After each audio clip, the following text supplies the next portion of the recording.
Yeah,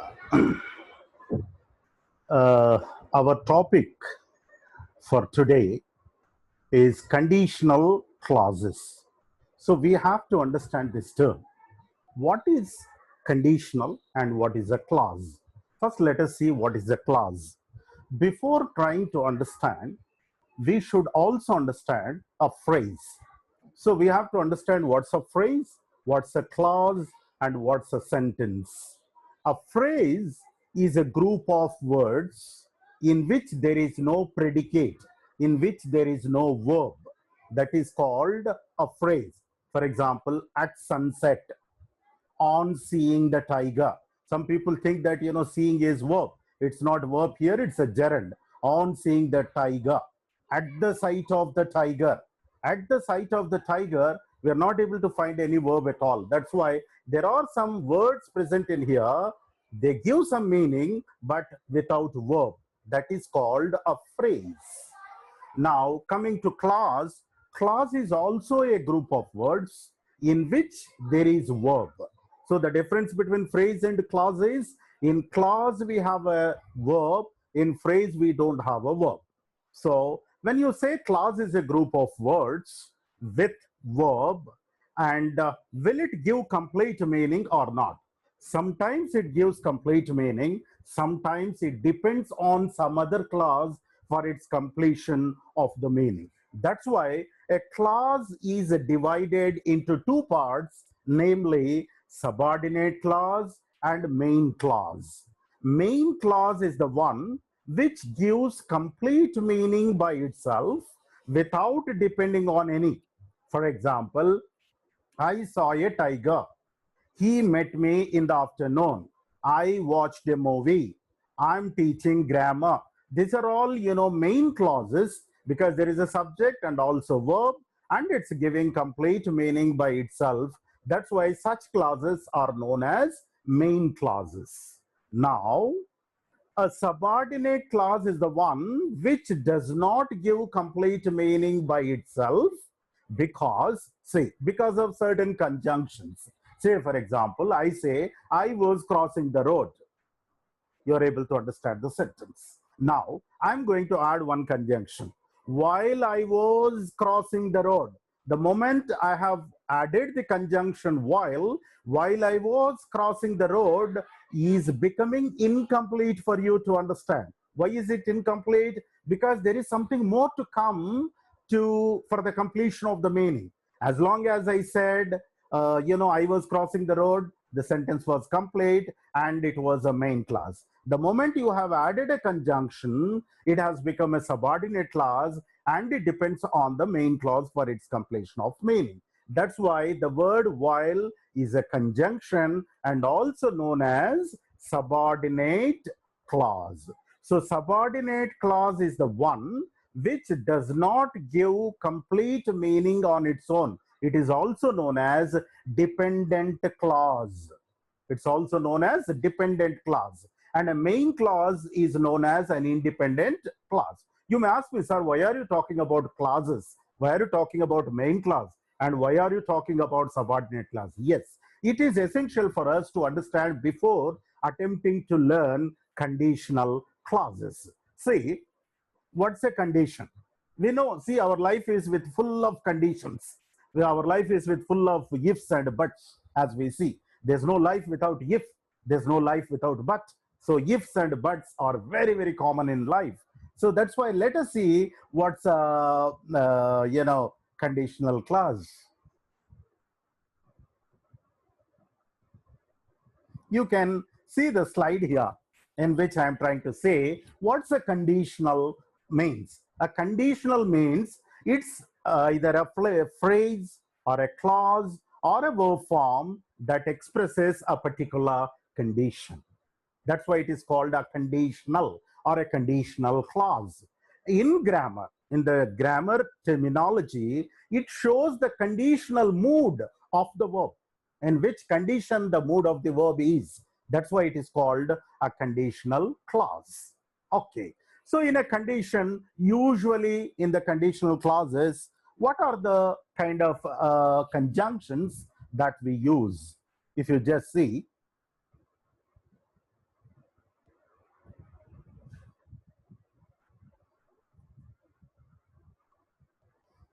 For example, if you just see, yeah,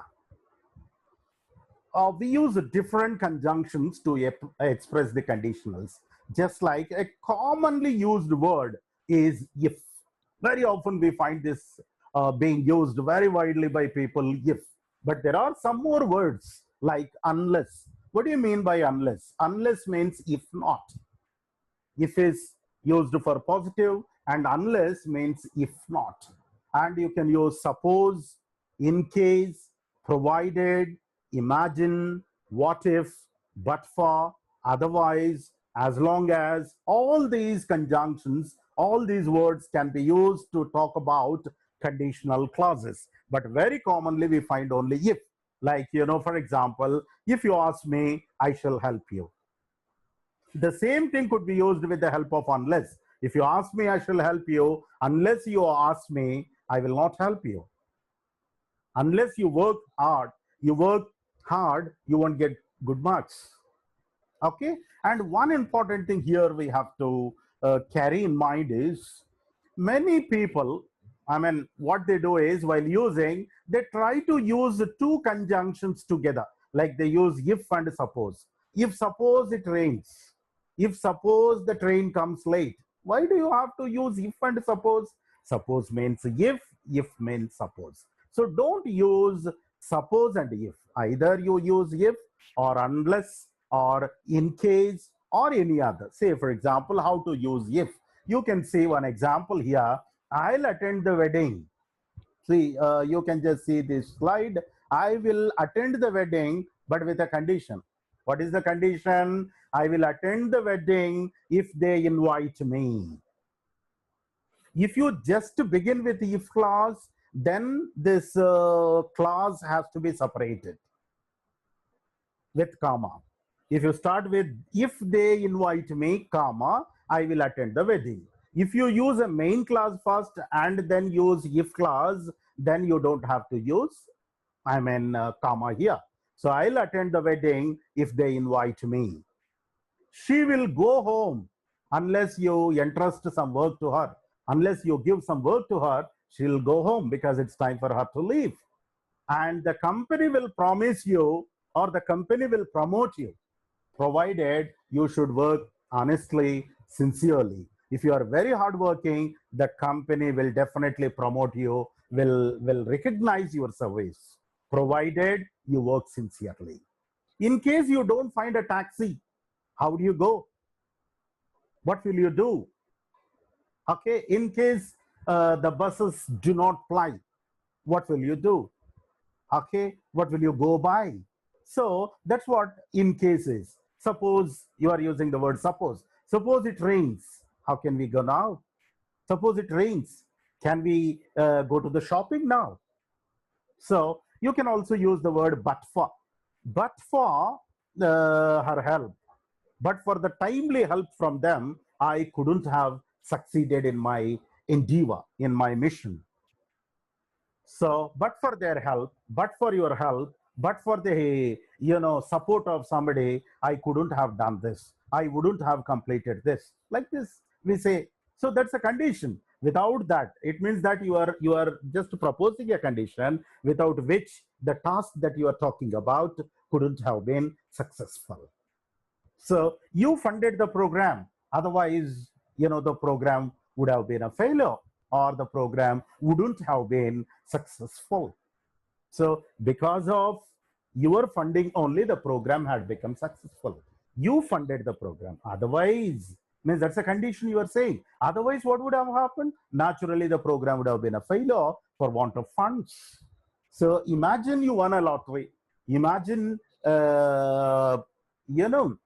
you were proposed by the most beautiful lady on the earth. Then how would you respond? So that's how you can just see many other things here. For example, now, yeah. Actually, well, before going to the conditional clause, I just want to tell you a conditional clause has two parts. One is known as if clause, the other is known as main clause. That's why I told you it's a subordinate clause. usually people say that it is if clause, but we won't be using if always. Suppose you use unless, or suppose, in case, provided, that is also considered as a conditional clause without if. That's why we can consider this as a subordinate clause. So we are going to talk about two clauses in which there is one main clause, the other is a subordinate clause, especially with if. Okay, if not if, we are going to use other words like unless, in case, suppose, imagine, some other words we are going to use. So what we have to understand is this if clause or a subordinate clause will propose a condition. Okay, it will propose a condition or it will keep one condition, and the result of that condition we are going to discuss or we are going to talk about in the main class. So a main clause is used for the result of the condition, and the if clause or a subordinate clause contains the conditional or the condition that you are talking about. So that's why if you just look at the slide, you will understand if clause can come. See, one important thing that you should understand is it contains two clauses. One is if clause, the other is main clause. And there is one misconception that a sentence should always begin with if clause and end with a main clause. Nothing of the kind. You can begin with a main clause and end with a if clause, or you can begin with if clause and end with a main clause. It's your convenience what you are going to say. Say, for example, I say like that, I'll not explain this to you, provided you're all silent. So first I said, I'll not explain this to you. You thought that what happened suddenly, sir? Why he doesn't want to speak? Why he doesn't want to explain? Then now I'm going to keep a condition, provided you're not silent. You all should be silent, then only this will happen. Okay, so here we should understand it contains two clauses. For example, if I see him, I'll give him the message. When shall I, or when will I be able to give the message to him? Only when I see him, I'll be able to give him the message. Or you can say, I will give him the message if I see him. So you can say, you can begin with if clause. If I see him, I'll give him the message. Or I'll give him the message if I see him. Either way you can use it. It is the convenience of the speaker. So that's about a conditional clause structure. A conditional clause has two parts, namely one is a subordinate clause, the other is a main clause. Main clause contains the result, and subordinate clause contains the condition that you are talking about. Okay, now let us talk about the types of the conditions. How many conditionals do we have? We have four types of conditionals we have, namely zero conditional, open conditional, unreal conditional, and unfulfilled conditional. What are the four conditionals that we have? Zero conditional, open conditional, unreal conditional, and unfulfilled conditional. So each conditional clause has its own set of rules. I mean, like what tense should be used in the if clause and what tense should be used in the main clause, and what meaning does it give, in what context should it be used. And we have to remember each and every conditional clause has got different types of sentences. Like you can use positive, positive means if clause, in positive, main clause in positive. Similarly, if clause in negative, main clause in negative. Similarly, if clause in active voice, main clause in active voice. If clause in main passive voice, main clause in passive voice. Similarly, negative sentences, interrogative sentences, negative interrogative sentences, all types of sentences we can use. So first let us talk about the zero conditional. We are going to talk about zero conditional. What is meant by zero conditional? Why is it named zero conditional? A zero conditional, it is called zero conditional because it refers to general truths, general instructions, okay, universal truths, scientific facts, like simple present tense. Simple present tense is used for general truths, universal truths, scientific facts, and various other facts and truths. Similarly, a zero conditional also refers to the same things. And the structure of zero conditional is that in the if clause we have simple present tense, in the main clause also we have simple present tense. Of course, this is very rarely used by people because for want of knowledge, they don't have an idea there exists a particular conditional like, simple present and simple present. Usually people use simple present tense in the if clause and they use main clause, simple future in the main clause. That's wrong. When you are talking about general truths, scientific facts, you should always use simple present and simple present. What is the structure? You can easily understand. Simple present tense main subject plus V1 or VS followed by an object. For example, if you just say one example, you can understand. If you heat the ice, what happened? If you heat the ice, it melts. If you heat the ice, it melts. If you freeze the ice, it melts. And if I miss the bus, I'm late for work. If you cut the skin, what happens? It bleeds. You don't have to say it will bleed. Okay, if you cut the skin, it bleeds because it's a natural thing. Okay, if you heat the water, it boils. Generally, it melts, it boils. Okay, and similarly, you can also say, for example, if you apply a sudden brake, what happens? The vehicle skids. If you are hungry, you feel like eating. If you are sleepy, you get yawns. If you cut the onions, you get tears. So these are all quite natural kind of things. Scientific, universally happening everywhere, and general truth. So for this, you can use a simple present tense in either clauses, that is a main clause, and also in a if clause, if clause, we can use simple present tense in either of them. And let's go to the second one, that is open conditional. This is a very, very important to understand. Open conditional, I can say, is very important conditional because it's very widely used by users. Say, for example, let us look at the title open conditional. Why is it called open conditional? If you just look at the term open, and it also has another name called real conditional. It is very realistic. It's open. What do you mean by open? Means the chances that you are talking about are still open. Any condition that you are laying or you are proposing, or the result that you are going to attach to the condition are still open. So the chances are not closed. The chances are open. That's why it is called open conditional, or it also has another name called real conditional. First, let us look at the structure. In the structure, in the if clause, you have simple present tense. The moment you say simple present tense, what comes to your mind? Yes plus V1 or VS. If it is third person singular, he, she, it, you will use VS. If it is plurals like I, we, you, they, you will use V1 because it is simple present tense. Whereas in the main clause, in the open conditional, you are going to use a simple future. What do you mean by simple future? Usually whenever we talk about future, we'll be using certain modal auxiliaries like shall, will, can, or may.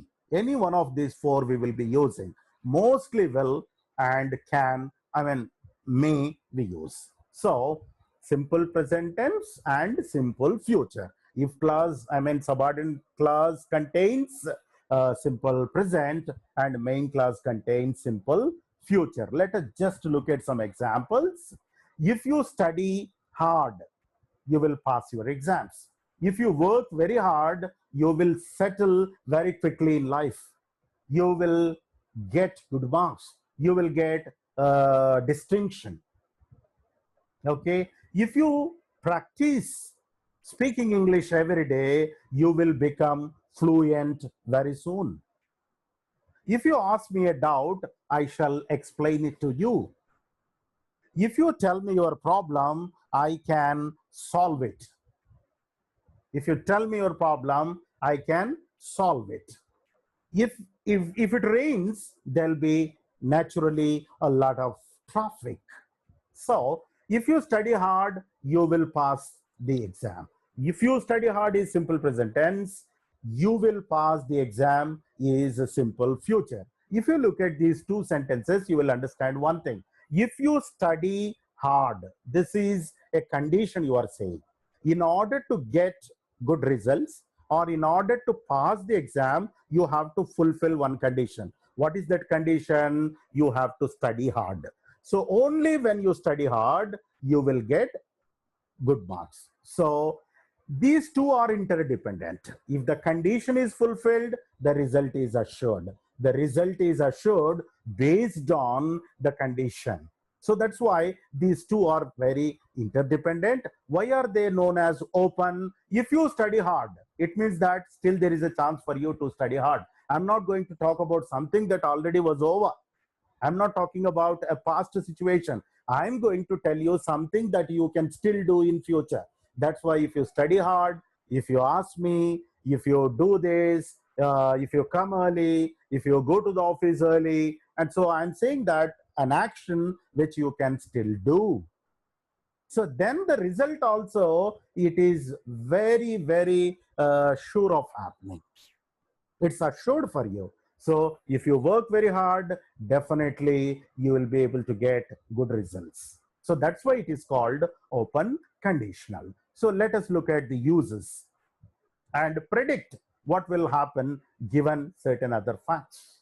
We use for things that will probably happen in the real future or predictions. So the prediction which you are making will definitely happen based on the fulfillment of the condition. That's why it is known as open conditional. And this can be used in the negative way also. If you study hard, you will pass the exam. If you don't study hard, you will not pass the exam. So negative sentence, negative sentence. Okay. If you don't study hard, will you pass your exam? Will you get good results? Okay. If you study hard, you will be placed well. You will be placed well is passive voice. If the books are written on time, simple present tense, passive. If the books are returned on time, you will not be imposed any fine, or fine will not be imposed to you. So both passive and passive. Librarian made a statement. If books are returned on time or in time, fine will not be imposed to those students. So like this, you can use interrogative sentence, negative sentence, positive sentence, active voice positive, active voice negative, passive voice negative, and all types of sentences you can make here. Thereby around 8 sentences you can make from the open conditional. Now, and you can just look at some examples. If you not study, you fail the test. It means if you do not study, you will fail the test. We die if we not get help soon. We will die if we do not get help soon. Can understand? We will die if we do not get help soon. So that's how it all depends upon the kind of sentences that you are making. So now let's go to the second conditional. I mean, in the order you can say this is a third conditional, because I said, mostly what happens, people ignore zero conditional. They take open conditional as number one, and unreal. If you look at the title, unreal, or it also has another name, closed or imaginary. So you can understand from the word imaginary. Imaginary means something that does not happen in reality. So perhaps you are going to talk about something that may not happen in reality, may happen in imagination. Perhaps you are going to talk about something that will happen in imagination. Of course, human heart needs, gets so many things satisfied in their imagination than in reality. That's why imagination is equally important for us as a food to our heart and mind. So we sometimes we live in imagination also. So to express our imagination, we can go for unreal conditional. Let us look at the structure. In this structure, what do you understand from this is that in the if clause, we have simple past tense. You may get a doubt. What is that? The moment we use past tense, we are going to talk about the actions that are already finished, that are already over some time ago. And even in the main class, you are going to talk about, again, past actions. Say, for example, you will use subject plus would or could or might plus V1. So you are using past modal auxiliaries along with V1. So that's why if clause contains simple past tense and the main clause contains could, would, or might plus V1. That is the structure. One example you can see, if I won the lottery, did you win? No. What is the reality? You didn't win. You are just imagining, if I won the lottery, how would it be? I would buy a flat. I would buy a car. I would donate some money for the orphans. So you have some plans.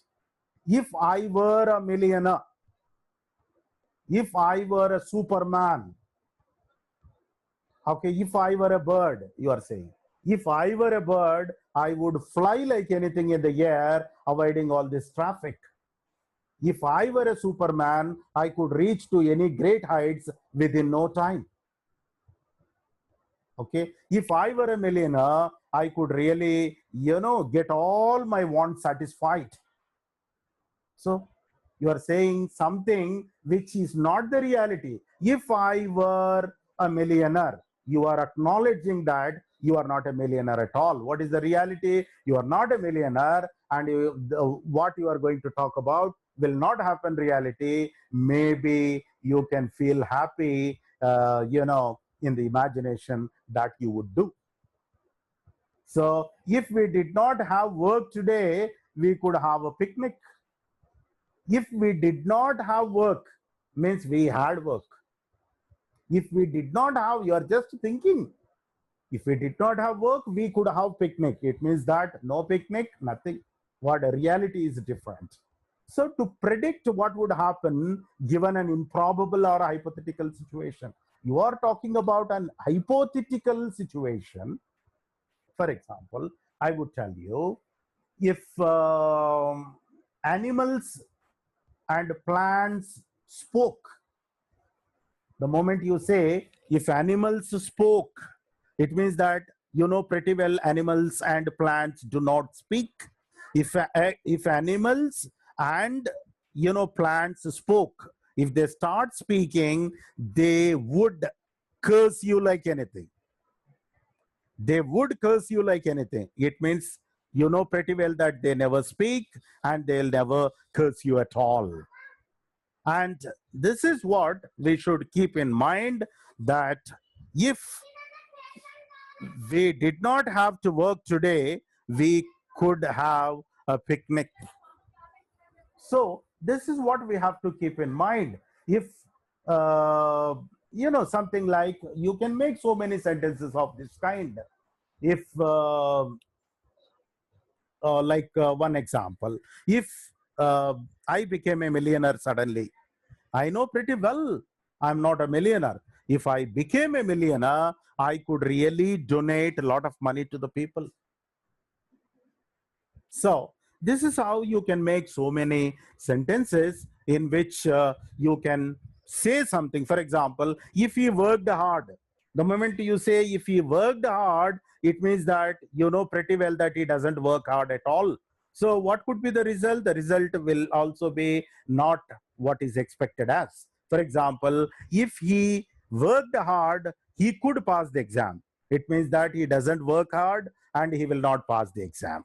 So that is called unreal conditional. Unreal conditional is something which is purely imaginary and it will never happen in reality. If I were a king, it means you are not a king. If I were a chief minister, you are not a chief minister. If I were a chief minister, I could really rule the state like anything. If I were a king, I would make my wife as a queen. So like this, you can understand from all this. This is called an unreal conditional. And you can also see some examples for this. What do you, if you win the lottery, what would you do? What would you do if you won the lottery?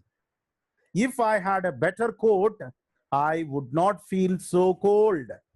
If I had a better coat, it means you don't have. That's why you feel so cold. But in the imagination, you are saying that, if I had a better coat, the moment you say, if I had a better coat, you don't have a better coat. That's why you feel so cold. If Manuel left my sister, it means that he doesn't leave my sister. If Manuel left my sister, she would be very sad. So she won't be sad. He doesn't leave. Okay. So that's how you can make sentences. Now, the last conditional is unfulfilled conditional. In the unfulfilled conditional, again, if you look at the structure, you will understand better. If clause contains past perfect tense, and the main clause would contain would, could, might, plus have plus V3 past perfect tense. So you'll find a past modal auxiliary followed by have plus V3, and in the if clause you are going to find subject plus past perfect tense. So when do we use past perfect tense? To talk about the actions that had already been completed, that had already been done some time ago in the past. So when you use simple past tense, it gives present meaning. When you use past perfect tense, it gives present meaning. It gives past meaning. For example, you can see the sentence and understand. If he had worked hard, if you say if he had worked hard, it means the result is that he did not work hard. So already the result is out. There is no chance for him to do anything now. You are not talking about something. See, in the open conditional, you talked about something where there was still chance for you to do. And in the unreal conditional, you proposed something that you could do, at least in imagination. But whereas in the unfulfilled conditional, you are going to talk about something that will not happen at all in reality. In the sense, there is no chance. That was a past action that you are talking about. Nothing could be done for that now.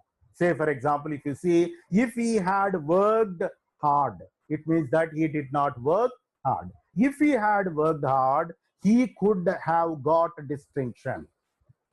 Since he did not work hard, he could not get the distinction. The result is already out. He did not work hard, he did not get the result. If it had not been sunny, means it was very sunny. If it had not been sunny, I wouldn't have got sunburnt. It means that actually I was burnt in the sun so much. If it had not been sunny, I wouldn't have got this sunburnt. But I got burnt in the sun because it was very sunny. If they had started early, it means they did not start early. If they had started early, they could have reached the station early and they could have got the train. They could have got into the train. If you had called me before, I would have given you some suggestions. If she had asked me this before, I could have really given her a wonderful solution. Okay, like this, you can actually use all this in different cases. So here, what we are trying to understand from all this is that there are plenty of conditional clauses that we have: a zero conditional, open conditional, and unreal conditional, and unfulfilled conditional. In the unfulfilled conditional, very importantly, we have to keep in mind that you are going to talk about something that is unfulfilled. that was unfulfilled in the past. That's why you are talking about an unfulfilled action. If I had started early, it means that you did not start early. That's why it did not happen.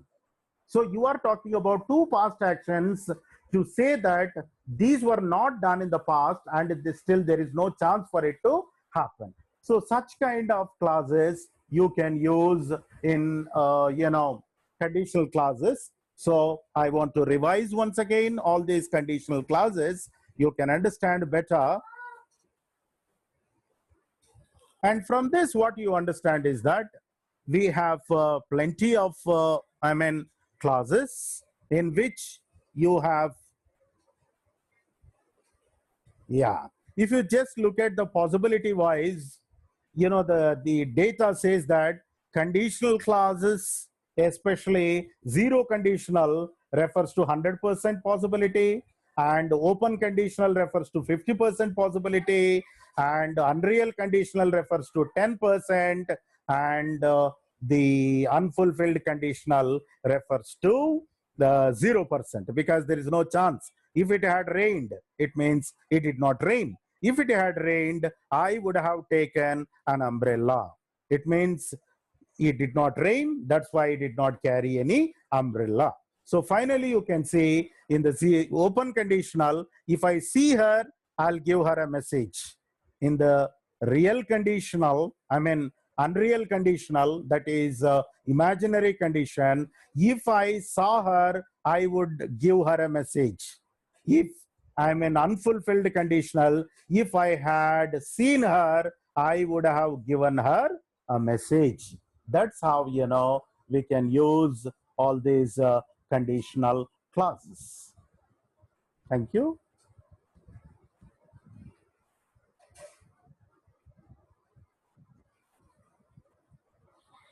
Yeah, thank you for listening to me.